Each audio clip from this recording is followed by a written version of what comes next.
उपस्थित मान्यवर आणि इथे उपस्थित असलेले माझे कर्मचारी मित्र, नगरपालिकेचे कर्मचारी मित्र आणि उपस्थित शाळेचे विद्यार्थी, सप्ताहामध्ये आपण पाण्याचे संवर्धन कसे केले पाहिजे किंवा त्याची आपली स्वच्छता कशी राखली पाहिजे जलस्रोतांची, ही आपण लोकांना हे करणं म्हणजे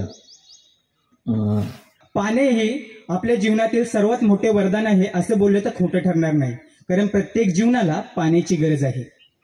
पाणी बघा ना, पृथ्वीवर 71% पाणी आहे, त्यातील 1% पाणी फक्त पिण्यायोग्य आहे. म्हणजे पाण्याच्या 100% प्रमाणातील 3% पाणीच पिण्यायोग्य आहे. या 3% पाण्याचा आपल्याला कसा उपयोग केला पाहिजे हे आपणच ठरवलं पाहिजे. एकेकाळी एका व्यक्तीने बॉटलीतून पाणी विकायची सुरुवात केली.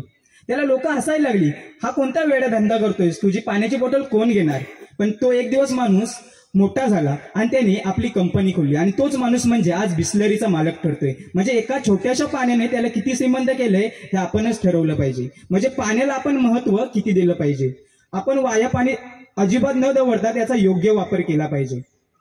एक काल असा होता की व्यासपीठावर बसलेल्या मान्यवरांच्या टेबलासमोर चकचकीत घासलेल्या तांब्यात पाणी ठेवलं जायचं, पण त्याच तांब्याची जागा आज 20 रुपयाच्या बॉटलीने कधी घेतलं आपल्याला समजलं नाही. एक तुम्हाला दृष्टांत सांगतो.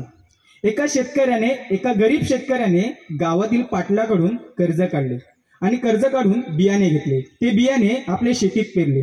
तो शेतकरी नेहमी बियाणे पाहायचा, काबाड कष्ट करायचा, त्याचा प्रत्येक घामाचा थेंब त्या मातीत पडायचा, पण तो शेतकरी आपल्या जिद्द हरत नव्हता. एक दिवस असं नेहमीच चालू राहिलं. रात्रंदिवस तो पावसाचीच वाट पाहायचा. पाऊस काही केला पडतच नव्हता. ते शेतकऱ्याने आपली जिद्द हरली, आपले गुडघे टेकले आणि आबालाकडे पाहत म्हणतो, देवा उपकार कर रे, या गरीबा उपकार कर. पाटलाकडनं पैक काढलं, का तर शेती करीन, माझ्या मुलावालासनी सालत धाडीन आणि शेती करून त्या मुलावालासनी शिकवीन आणि मोठं करीन.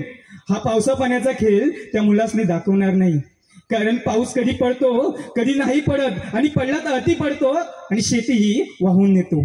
म्हणजे पावसाला आपण किती महत्व दिलं पाहिजे हे आपण शेतकऱ्याकडून समजलं पाहिजे. त्या शेतकऱ्याला सुद्धा माहित आहे की पाणी किती महत्वाचं आहे. प्रत्येक थेंबातून एक एक बीजेचा अंकुर फुटतो आणि एक एक रोपटं मोठं होतं आणि तेच रोपटं या शेतकऱ्याला श्रीमंत करतं.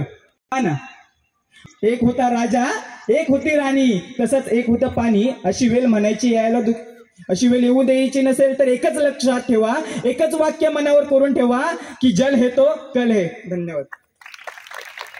धन्यवाद वेदन. यानंतर मी अनय बाटकर या विद्यार्थ्यांना विनंती करतो की आपण